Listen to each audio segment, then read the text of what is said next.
Now, it's been years since there's been content for the beginning after the end on this channel.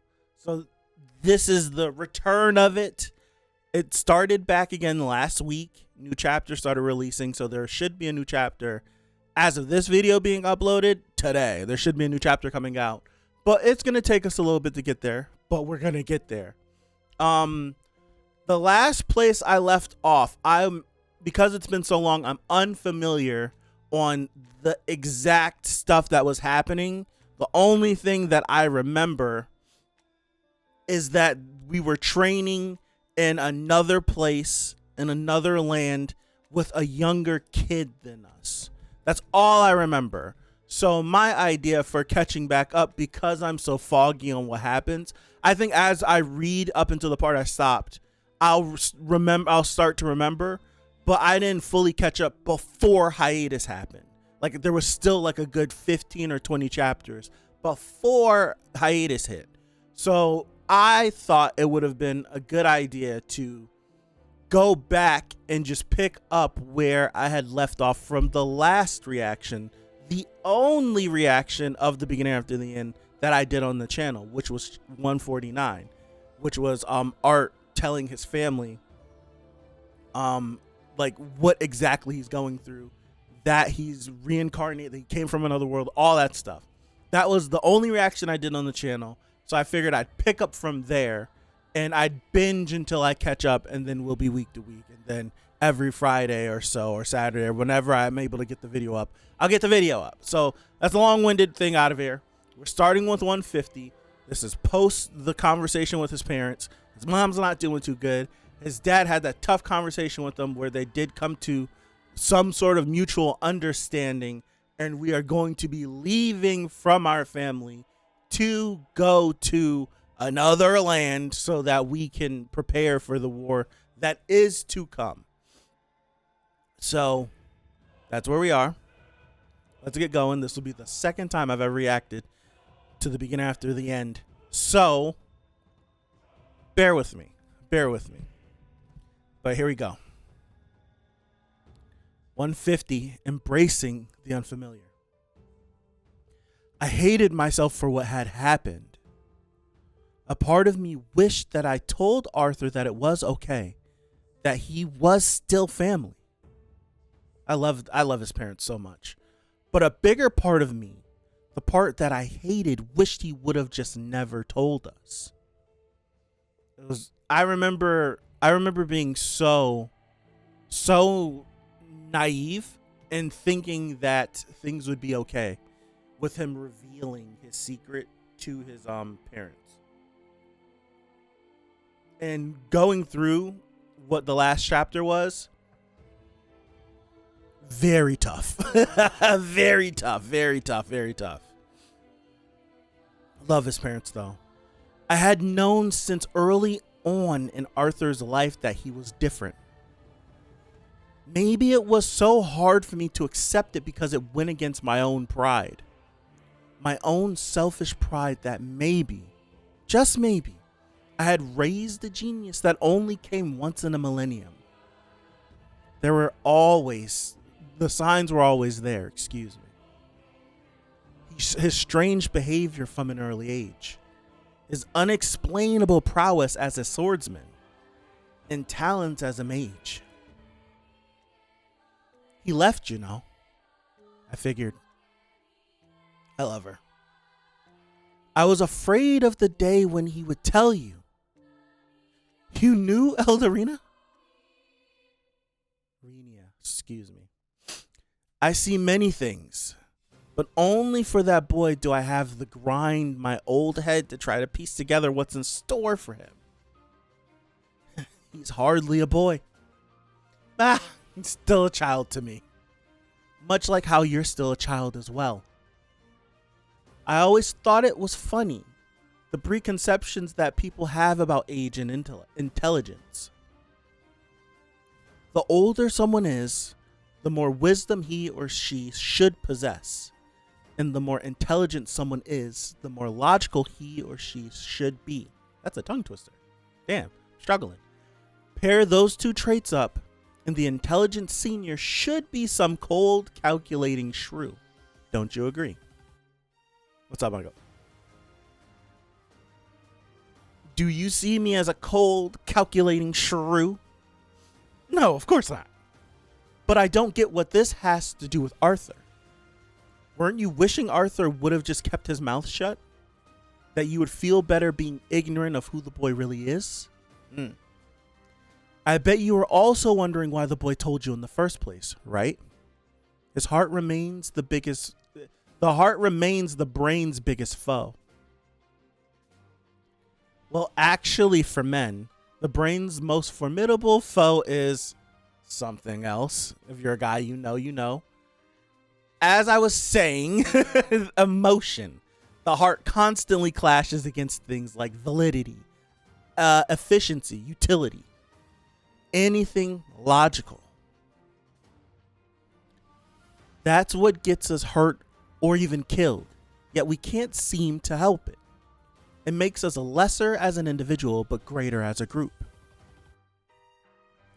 So Arthur was running more on emotion than logic when he told us this? How could I know what he's thinking? I do know this, though. I've known the boy since he was a mere toddler in this world, and he's come a long way since then. Perhaps this was the large step he had to take to fully break out of that cold shell he once found safety and comfort in. Hold on to this for me so that I can prepare some food for your wife. Arthur's master told me it was a gift for the Lewin family. A gift for... And this is the bond that he wanted to get for Ellie, if I'm not mistaken. So cute. Papa, what is it? Can I keep it? You scared me. And I'm not sure if that's a good idea. And then, all right, there we go. Well, there goes my dreams of having a mighty amount of beasts to ride into battle. Trying to be selfish. I guess it's better for my precious daughter to have a bond to protect her. Hey, I'll name you Boo. Boo? Because the black spots make him look like he's always mad. He does look a little angry. It's adorable. Oh, right. Papa, Mama is awake.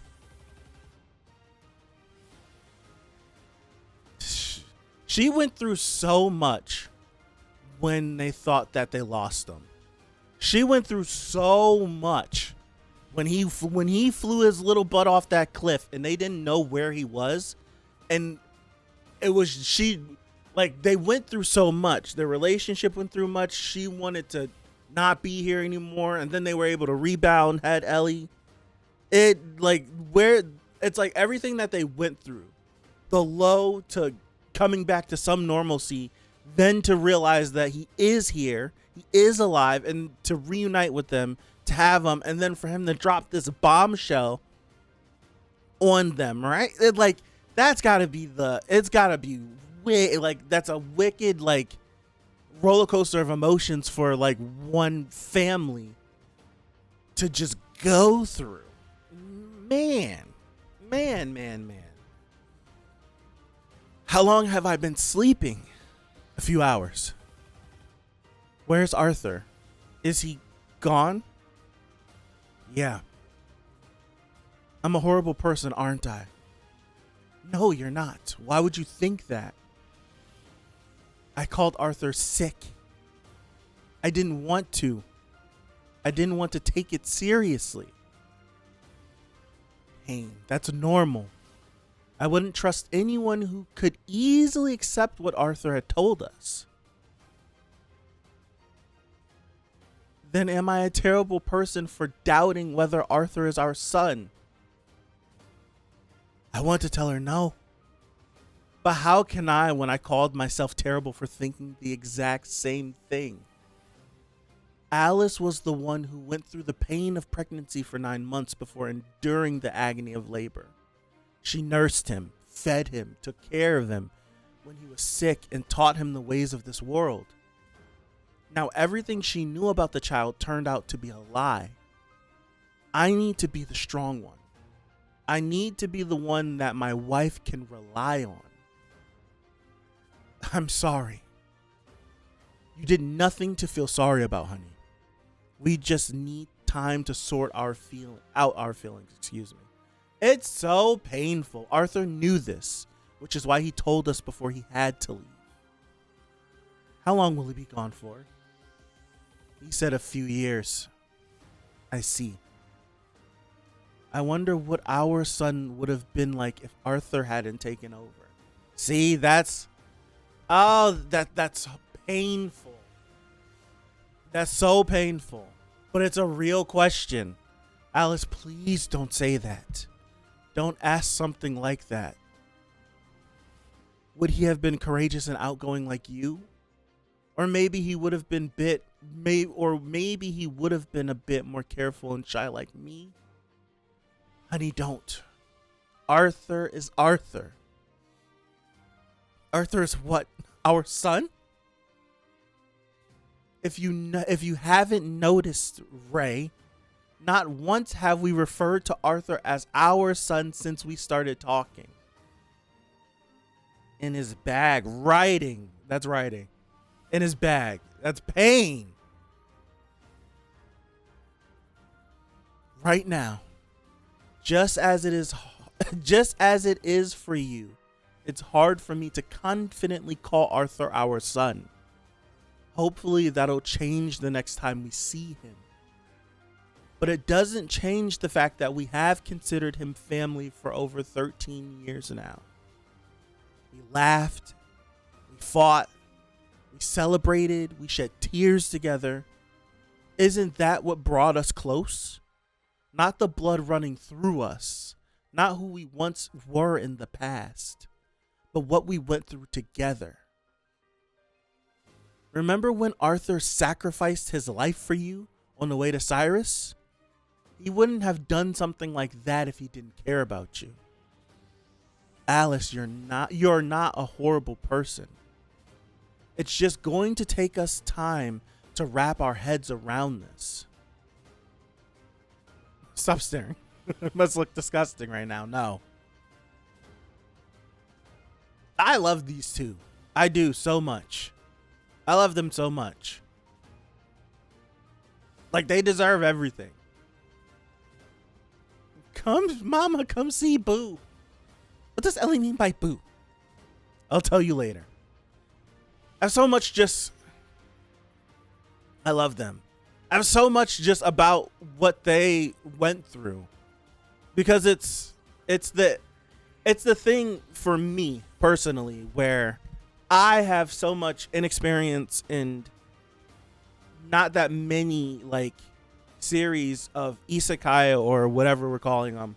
I haven't read that many or have read them or watched them long enough to have ever gotten to a moment like this where a subject like this comes up where they have to reveal like who they are, like who they once were to the people that have like sired them. This is my first experience with it. So maybe that's why I'm so enamored and awestruck over this. But the questions that they ask, that's why I say it's in his bag writing. The questions that are being asked are all valid questions. And even Ray in his uncertainty, the answers that he's giving her back are all valid reasons, even though he's not 100% certain either.